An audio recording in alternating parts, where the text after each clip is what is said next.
let's talk about a very interesting paper. And so let me see. This paper was the title of the paper is Detection of Pfizer-BioNTech Messenger RNA COVID-19 Vaccine in Human Blood, Placenta and Semen. And this paper made some headlines.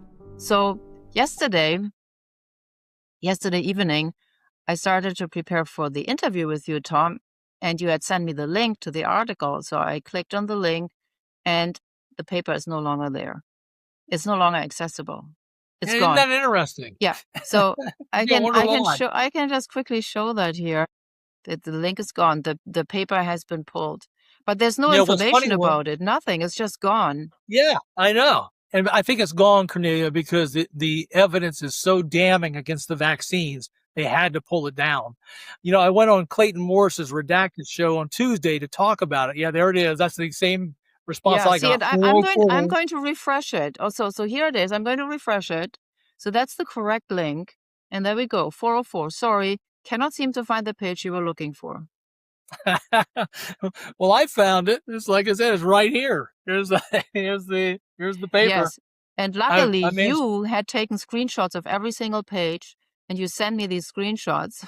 So I have them and I'm going to, so instead of, I of course want to just share share from the browser, but this is no longer possible. Luckily I have the screenshots from you. So we can actually look at this very interesting article and talk about it a little bit. Maybe you want to give do you want to give a quick overview while I'll give an overview of it. Yeah, okay. It's a paper that came out. It was published on October the 15th. It was published in the Annals of Case Reports because it's basically case reports. They're looking at, real people in this study. And they had, what they did is they looked at 22 pregnant women in Israel. And of those 22 women, 16 of them had taken the vaccine, and Pfizer was the vaccine that was given in Israel. If you remember, Israel was one of the very first countries to get the vaccine. They got Pfizer right away. They got 2 jabs right away. They were the first country to take the booster. I don't know what Netanyahu was thinking, but he was offering up his Israeli people as the test subjects for the world because they were like the very first ones that were taking all these vaccines. Yep. But in any event, 16 of the women had taken two doses on average of Pfizer. And what they did is they found in their blood and in their placenta, out of 11 of the 16 women, they found the mRNA from the vaccine in both the blood and the placenta of 11 of the 16 women, which is, about 70%. So that's alarming, right? And it tells us, right. And by the way, those women's, their last doses of their Pfizer vaccines were anywhere between like 25 days to 250 days since their last injection. So from that data, we know 2 things. We know there was that Fauci, Birx, Big Pharma, they were all lying to us, right? They said that shot would stay in your deltoid muscle in your upper arm, right? Well, it goes everywhere, including the family jewels. They were finding it, like I said, in the placentas of these women. We also know they told us, the Big Pharma and Fauci and Birx told us that the mRNA from the vaccine would leave your body within 2 days to a week after taking the injection, right? Because its job is just to produce just enough spike protein to elicit an immune response and get you ready for COVID if it came. But like I said, they found the mRNA from the vaccine in the blood and placentas of these women as much as 250 days after their last injection.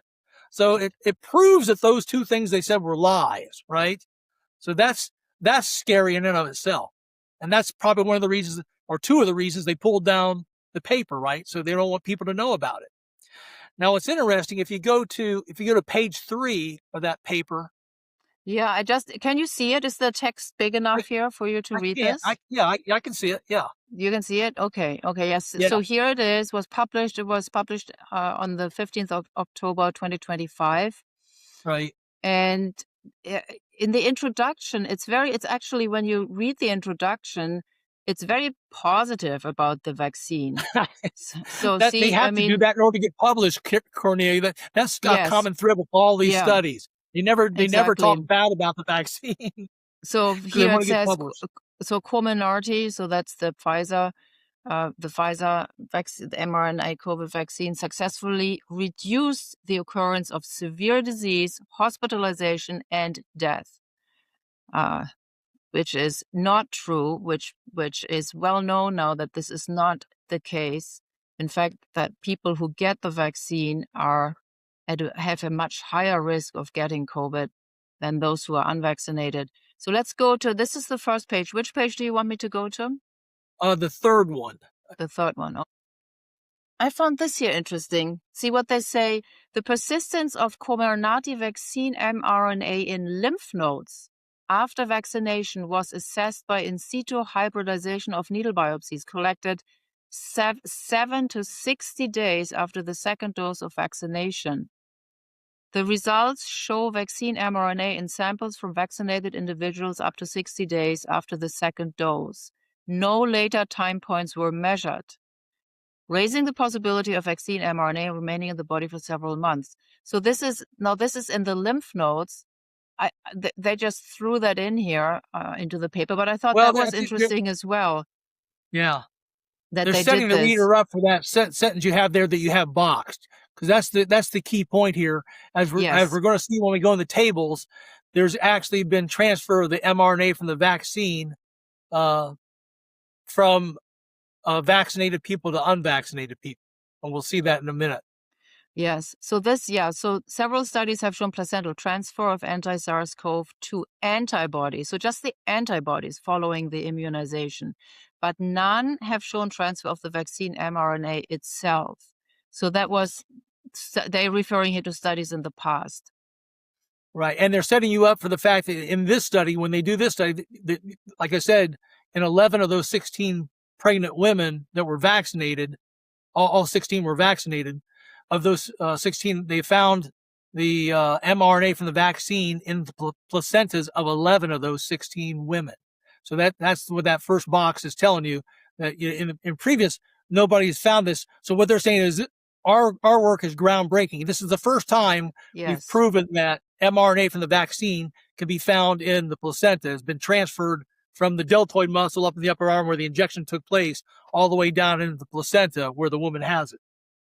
So they also say here that they used something that they call nested PCR to test for the presence of synthetic mRNA of the COVID-19 vaccine.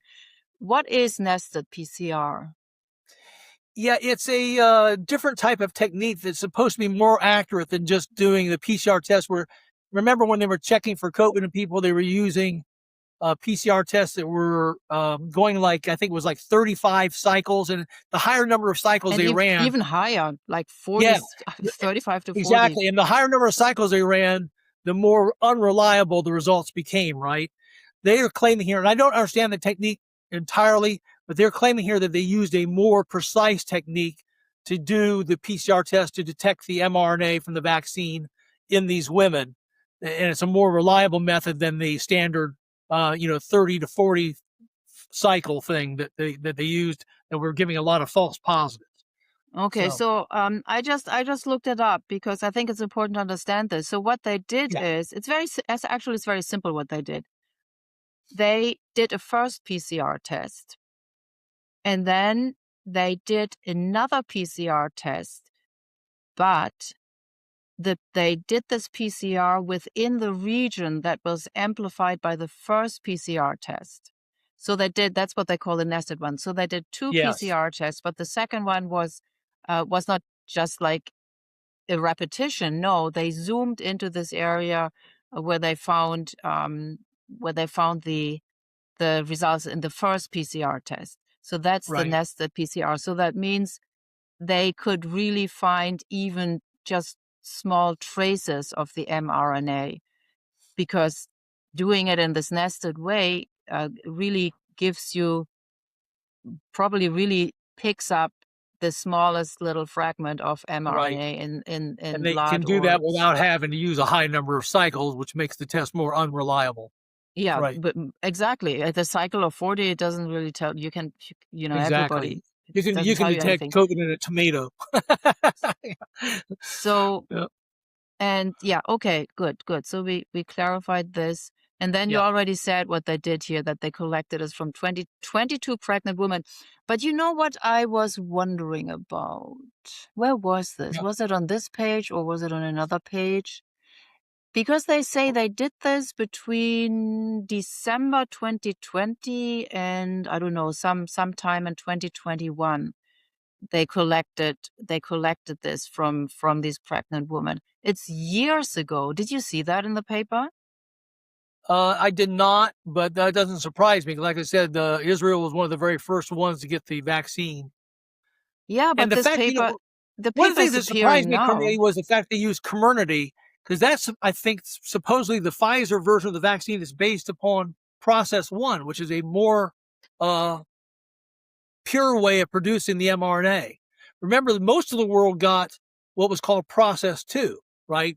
The Yes. Pfizer-BioNTech version of the vaccine, which was produced using where they grew the mRNA in E. coli and then had to take the E. coli out.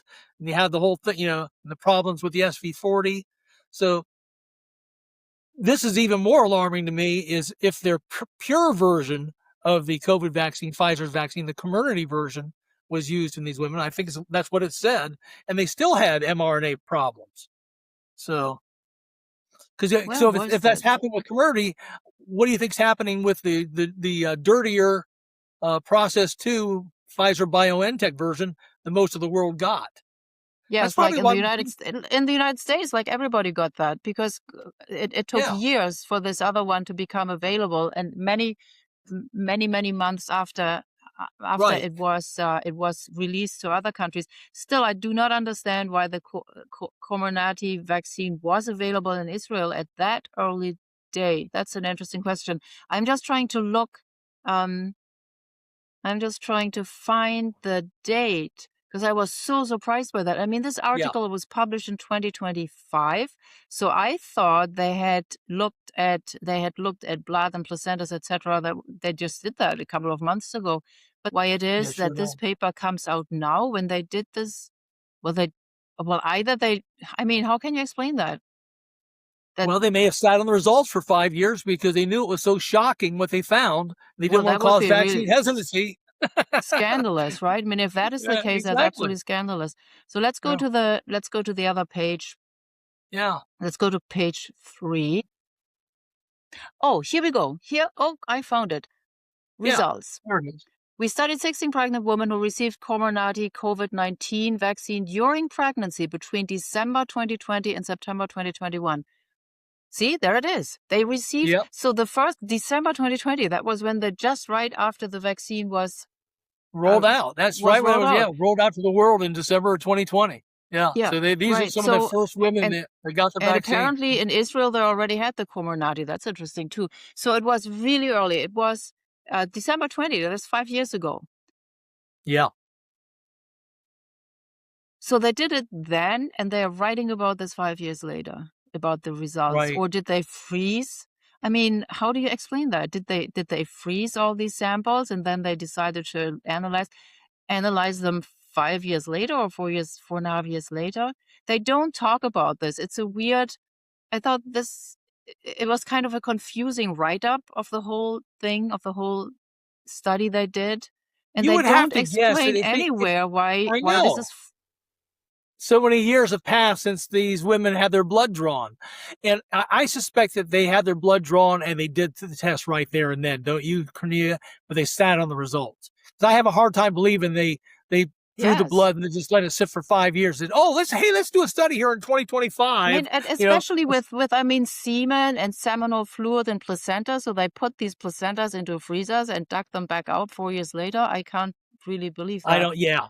I would think they'd want to work with the samples as soon as they come out because be worried about, like you say, destruction of the sample over time.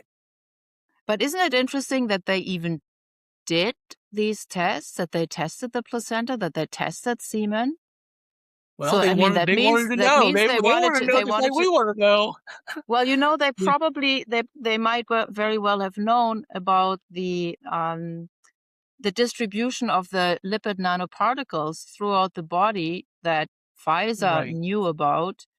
they had tested that in rats in, I don't know, I think in 2020, before the vaccines were rolled out. They had tested it, and they had seen that these lipid nanoparticles within 24 hours, I think they measured until, was it 48 hours? And then they stopped. The lipid nanoparticles were to be found everywhere in the body, and in particularly high concentrations in certain organs like the ovaries, like the spleen, like the liver, of course. Right.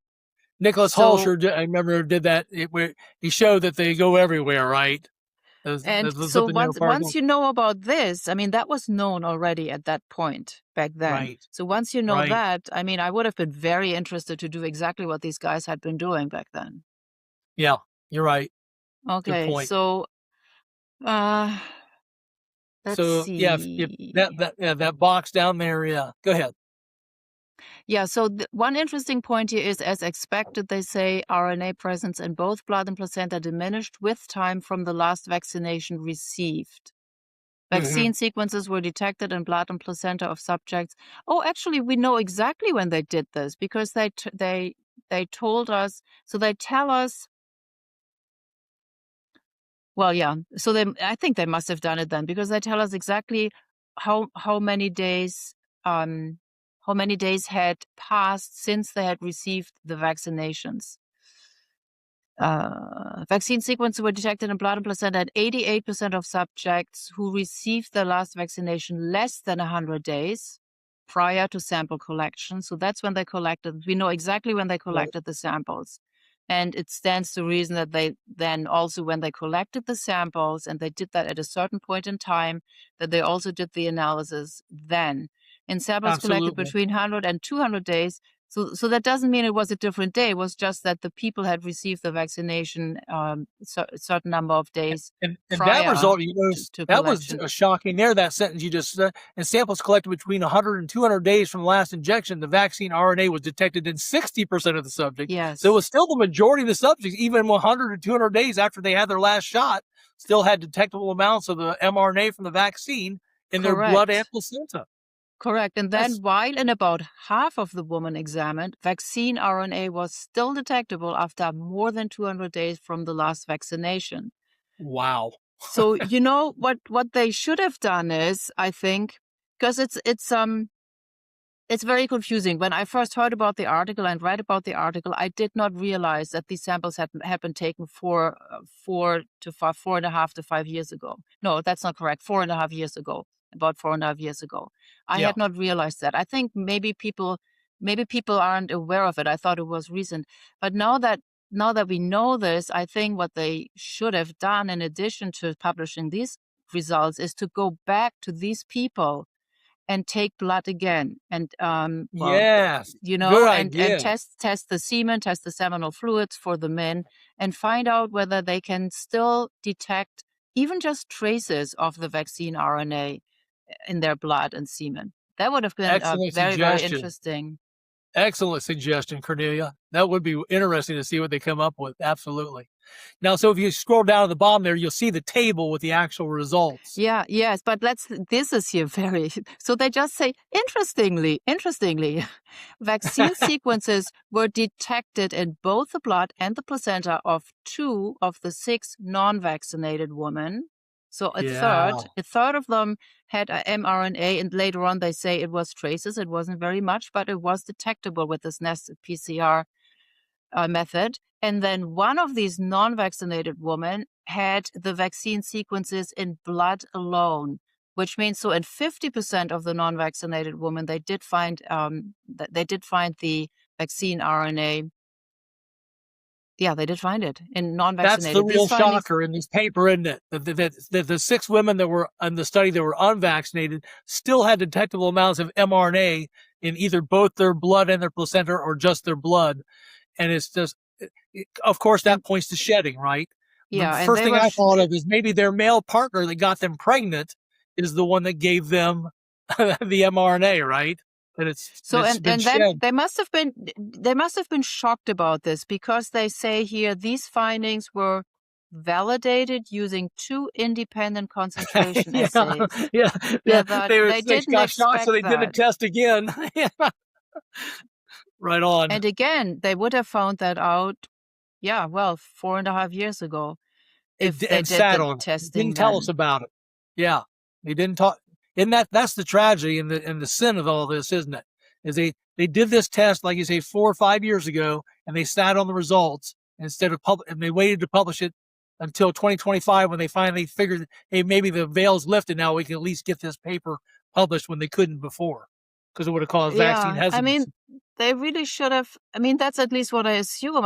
As I said, I can't imagine them storing these placentas in freezers and then digging them out again. So they must have done it back then. So you said shedding. That might be a sign that that shedding occurred, shedding of the It has to vaccines. be, right? How else could unvaccinated women get Yes. mRNA from the vaccine in their blood and placenta? There's only one way, if they're shed on by somebody who's vaccinated. Correct. But they know it's the vaccine mRNA. They can distinguish between. Yes, they can. There's techniques. So they know it's the vaccine mRNA. They know it's from the vaccine. Yeah. So I don't know how else they would have gotten it if not through shedding.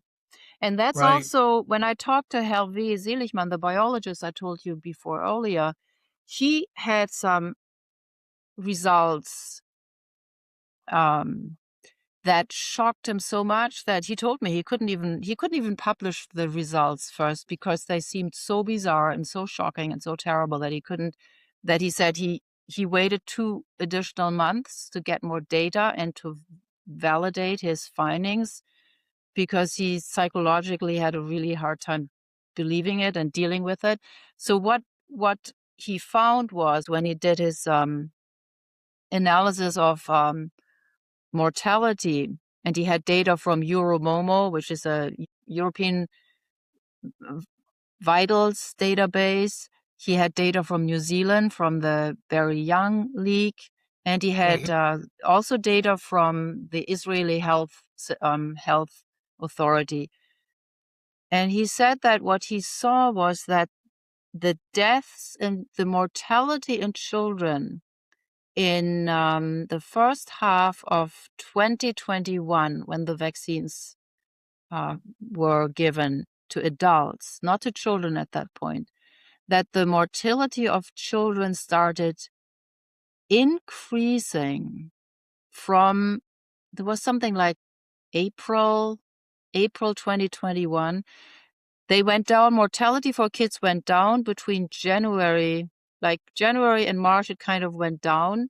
And then it started going up and it started increasing until it reached a point where you could detect some slight excess mortality. And he said none of these kids were injected, right? None of them got the COVID vaccine. But they're around parents who were. They were. So he thinks that's another. So this correlation, he thinks that shedding caused the deaths of those children. Might be the explanation for it. That is horrible, Cornelia. That is just horrible. But understandable, but possible, right? That's what it seems to point to, unfortunately. Well, he couldn't find. He did very careful analysis. He couldn't find any other factor that. I mean, these kids were all locked down. They didn't even go to school. There were fewer accidents. They weren't outside much. So there were fewer deaths in kids because children have low mortality anyway. But if they die, it's often because of an accident. And there were fewer accidents happening. They weren't dying from COVID for sure. Because COVID-19 was not dangerous to kids at all. So what caused the increase in mortality in children? I've got kind of a sad story that kind of corroborates that. Probably shouldn't tell it, but it's a personal story, but I'm going to tell it anyways. My sister Jenny has 2 twin daughters, adult daughters, Anna and Mary. And one of them had taken the COVID vaccine, the other one had not. And the one who had not taken the vaccine had a child, and the twin sister who had been vaccinated held that child as an infant in her arms very closely. And they think that and the child developed Kawasaki's disease. And that's one of the side effects from the COVID vaccine. So, and they've admitted it to each other. The sister who was vaccinated feels bad because she thinks that she may have shed on that infant when she held that infant at a very young age, for a long time. And the sister that's had the child that's unvaccinated doesn't hold it against her sister. She loves her, and it hasn't caused any rift between them. But unfortunately, everybody suspects that child probably got the Kawasaki's disease from the vaccinated sister just by holding the child. Yeah. Well, I mean, no, she should definitely not hold it against her. I mean, there was absolutely no way of knowing that. Yeah, we didn't know. Nobody could have known that. Yeah, exactly. Absolutely. Yeah, so here's the table showing the 16 vaccinated women, and you can see the plus signs. There's 11 plus signs in the detection of placenta and detection in blood columns for the 11 out of the 16 that tested positive for the mRNA. And then if you look on the far right, you see the days from last dose, and it goes from 27 days all the way down to 251. And you see that 251 did have 2 plus signs over there. That was participant number 13. Had 2 plus signs. So that person had detected mRNA in their blood and placenta 251 days after their last Pfizer injection. Scary stuff. Yes. And here's the unvaccinated, no vaccine doses and detection in placenta, detection in blood. That's the first one of the 6. I think if you go to the next page, you see the others on there. Yeah, I don't know why that appeared at the bottom of that page. That one, that's somebody who didn't take the jab. I have to switch. I have to switch to the next one. Yeah. So there's a wide range from the last vaccine dose. Incredible. That also means. I mean, it's shocking. That also means that in Israel, they started vaccinating pregnant women almost from the very beginning, because here December this is 250. So this must have been at the end of the pregnancy, 251 days from last vaccine dose, and the woman was still pregnant. So it must have been late in the pregnancy. The woman got this shot, and the shot must have. Well, I mean that happened. Really, I think what happened. Really I think early. it said somewhere earlier in the paper that most of the women got the shots during the pregnancy, but there was 1 or 2, I think, that got the shot before they became pregnant. Yeah, that was just, I think, four of them, I think, got it before, if I remember correctly. But I think 2 or 4 or something like 11 got it during the pregnancy. So maybe that was one of them. That's true, of course. It might have been. But you have more than 4 here that have long, many, many days, more than 100 days. So they gave this experimental shot to pregnant women way earlier than in the United States then, correct? Yes. Yeah. Like I said, the Israeli people were guinea pigs. It's crazy. I've no idea what's going on in Israel with this, but there must be people who now are go to the also... next page, like I said, and it gets crazier. Okay, let's sorry, I have to just switch back. That's to okay. that. Yeah. It's cumbersome because we don't have the article anymore. So let's go to this was page. I've got it, but I got only hard copy. That's all I got. Thank goodness. Right here. Because we couldn't have done that if you hadn't done it. I know. I was fortunate that I just happened to, with this, I said, this is so important. I think I'm going to print it because I wanted to use it on a couple shows I was going on, like your show. So I said, this is an important study. So that's why I said, I'm going to print this one. So let's zoom in here. Okay, there's the continuation of the table. Right. So I wrote the 4 from that last page, the one person they had that was unvaccinated. I added them. So now then if you had patients 5, 7, 8, 11, and 19 over there, these are the 6 unvaccinated women in the study. They have 0 in that column there. You see they have 0 doses of Pfizer, but yet look on the columns for the placenta and in the blood. You see that one of them has a plus sign, or 2 of them. I'm sorry, patient 4 and patient 11 have detectable amounts of the mRNA in their placenta. That's that first column. This is the placenta column here. That's the placenta column. The second. And then 3 of them in the next column had detectable amounts of the mRNA in their blood. So that's 50% of the unvaccinated women somehow got mRNA from the vaccine inside them, in their blood, and in their placentas. So, like I said, this indicates shedding is a real thing. There's no other that general population the things you see below. There were 8 other test people in the subjects as well, and you can see about half of them took the vaccines and half did not. They were not pregnant women. They were other people.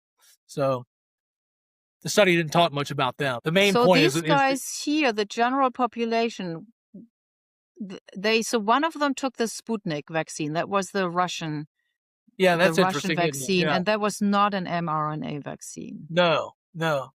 And as you see, these other guys, they were all vaccinated. All the general population, they're all vaccinated. Well, it tells you on the right. Right? Here they're here. So there are 1, 2, 3, 4 of them are not, and they didn't find anything in them. Right. Interesting. But then of the 3 other subjects that took vaccines, one took 3 shots and the other 2 took 2 shots. You can see they found the mRNA in the blood of those first two, right? Yeah, they found it in this one here. This person had 3 shots. Yep. And this person had 2 shots. They found it in the blood. Yep. And this other person here, that person had 2 shots, and it was 238 days since the vaccination, and they didn't find traces in the blood of that person. And then you have all the 1, 2, 3, 4 unvaccinated ones, and they couldn't find any traces in the blood. Interesting. Yep. Exactly. Too bad that these samples are so tiny. I mean, they're tiny, tiny, tiny samples. You want to have like at least hundreds, if not thousands, of people. Right, exactly. It would be nice to have at least a couple hundred in the study to strengthen the results. Yes, yeah.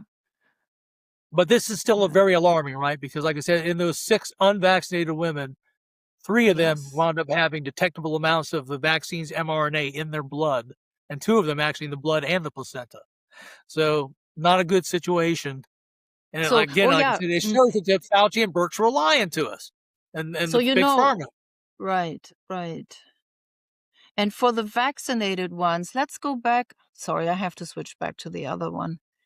I want to. Before you do that, go down to the bottom of this page, Cornelia, before you leave this page. If you leave down at the bottom, they also tested 4 men who all had been vaccinated. You see in their vaccine dose column, you see they have 1, 3, 3, and 2 doses of the vaccine. So all these men were vaccinated with Pfizer. And look on the left there, they found sperm. They found mRNA from the vaccine in all 4 of their men's sperm cells.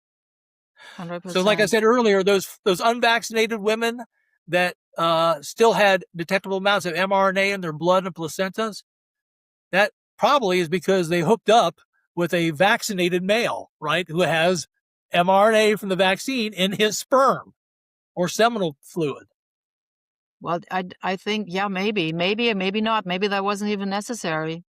I mean, if that's the first thing that crosses your mind. Yeah. But if Seligman is right, then this is not even necessary.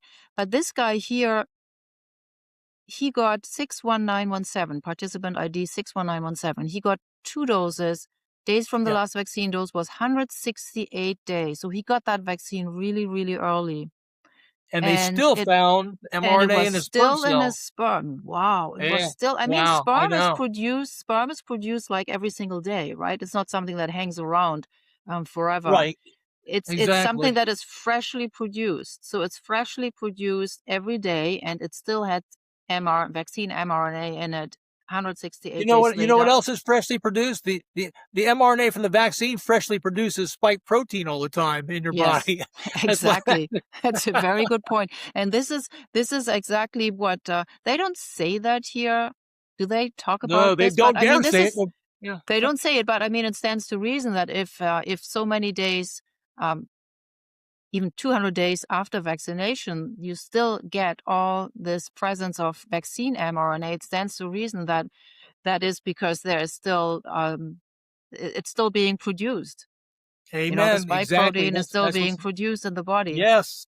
Either through reverse transcription, it's in your DNA now, or the mRNA is just hanging on that long, surviving and continuing to turn you into a spike protein factory.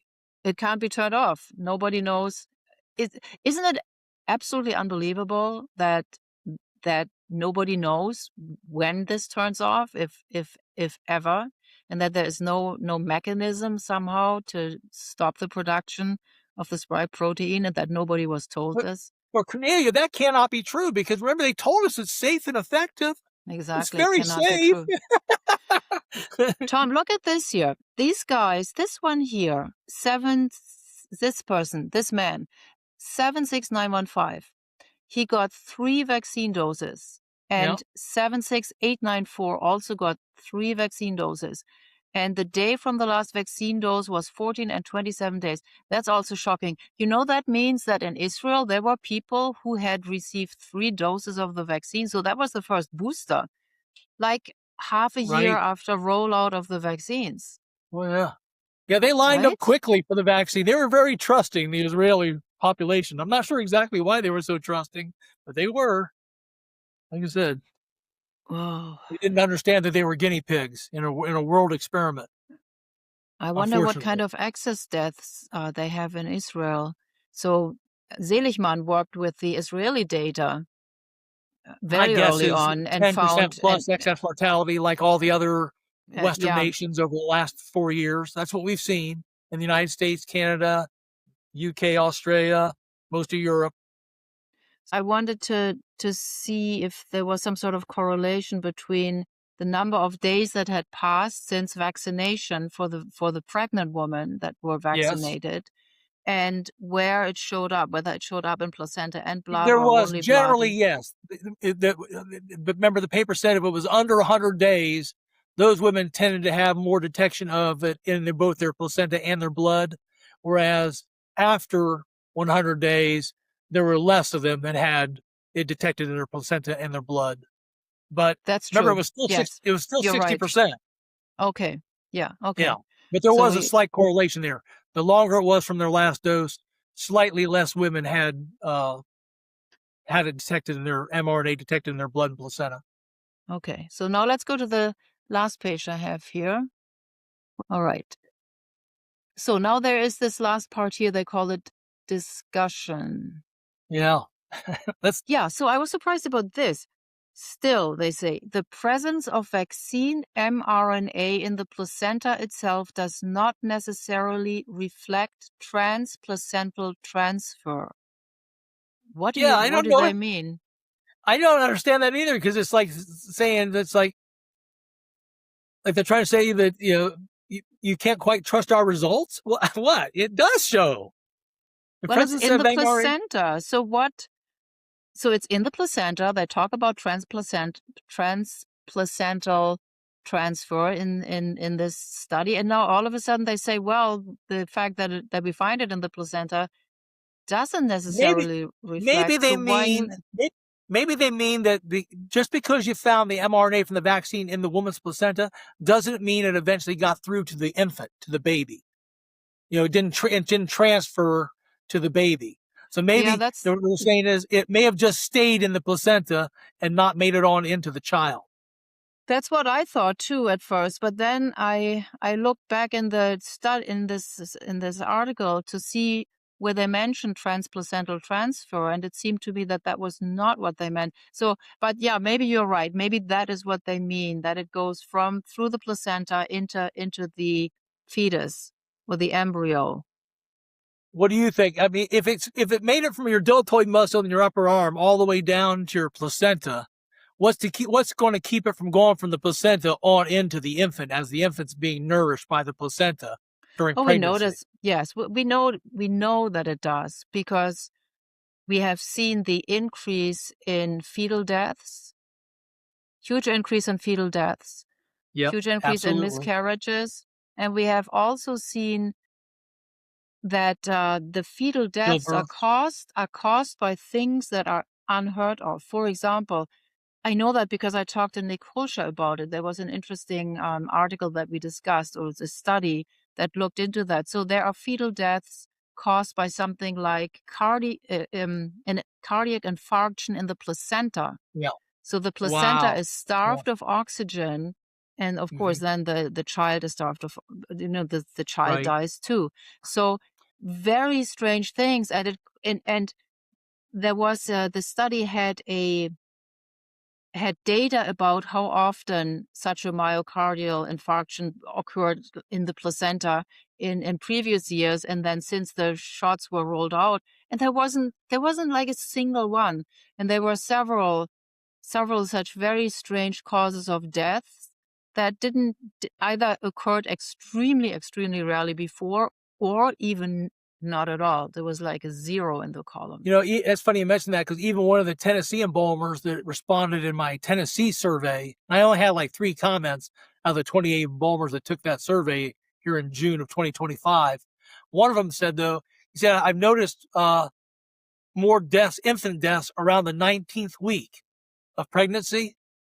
And that just happens to be about the time that the placenta is supposed to be taking fully in charge, fully grown, fully in charge of taking care of the child. So it may be that the white fibrous clots, the problems from the vaccine are building up in the placenta, and then finally, like you say, causing it to go haywire around the 19th week and starve the child, right? This child cannot get appropriate amount of oxygen or nutrients because the placenta has been damaged by the vaccine at the 19th week. So, and then they say here, we also detected vaccine mRNA in the sperm of all 3 vaccinated donors who produced sperm. They didn't detect it in the sperm of the unvaccinated donors. Actually, no, there was no male. There was no. Oh, that's true. There was all these males were vaccinated, all 4 right? have been vaccinated. Yeah.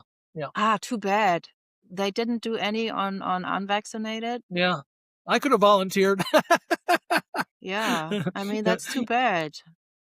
Yeah. They should have done that. Absolutely.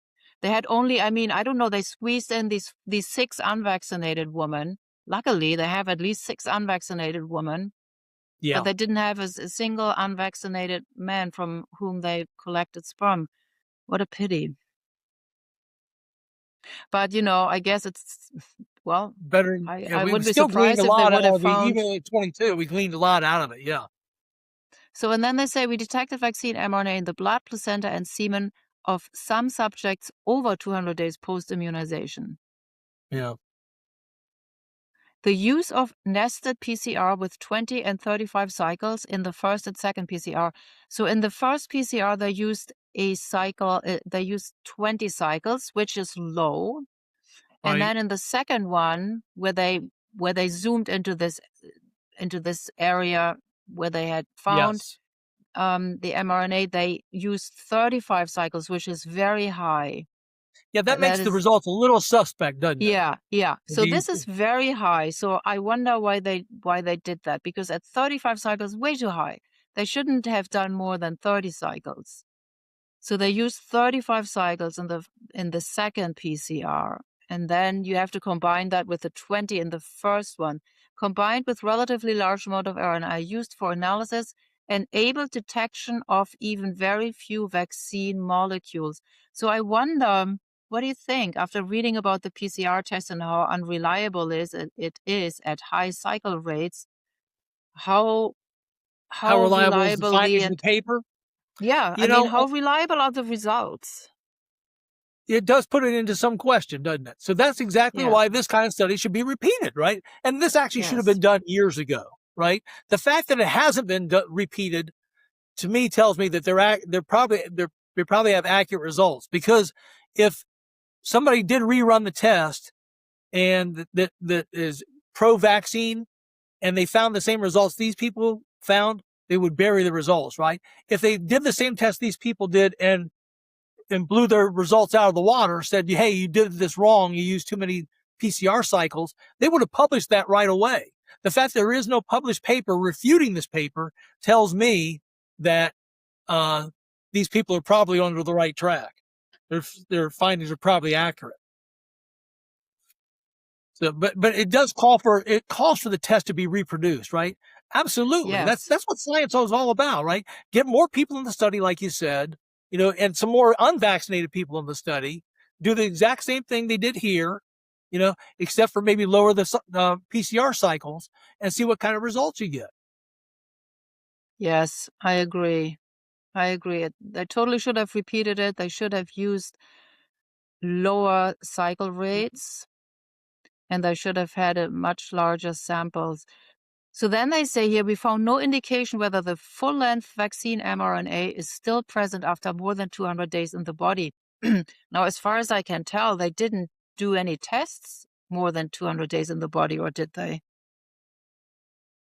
No, I think they just, like you said, they tested, It's kind of unclear. Why don't they just state when they did the last test? Yeah. Is that what they mean? We found no indication because we didn't look, or what do they mean?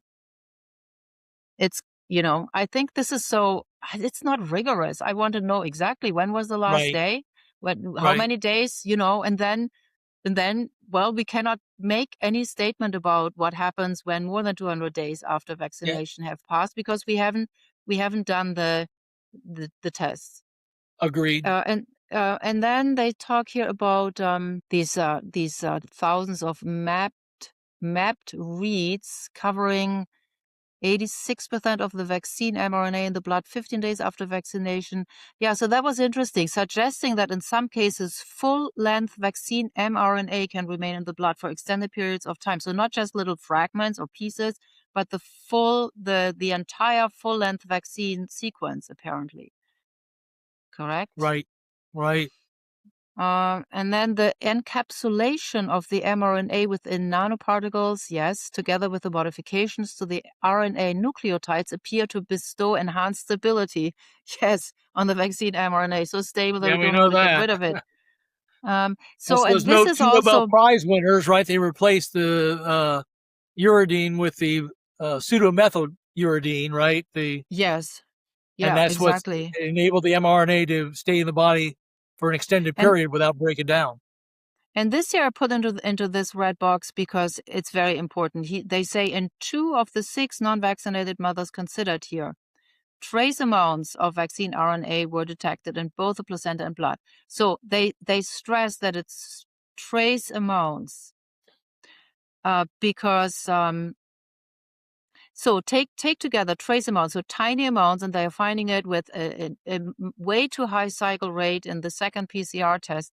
So you really wonder whether they found vaccine RNA there or not. I mean, it's not clear to me that this is actually the case. It brings into question. I agree with you, Cornelia. And so what you should do then is do more testing, right? And like you say, and lower the PCR threshold and see what kind of results you get. And then they add, although, so they say were detected in both the placenta and blood of these non-vaccinated mothers, 2 of them, although the source of this RNA has yet to be investigated. Well, yeah, like I said, the first thing I thought of is their male partner who got them pregnant was COVID vaccinated, and that's what happened. He shed on her, and then these unvaccinated women got the mRNA from the vaccine that way. That's just one way it could happen. So they had 4 years. They must have asked themselves this question 4.5 years ago, and now they're still asking the question 4.5 years later.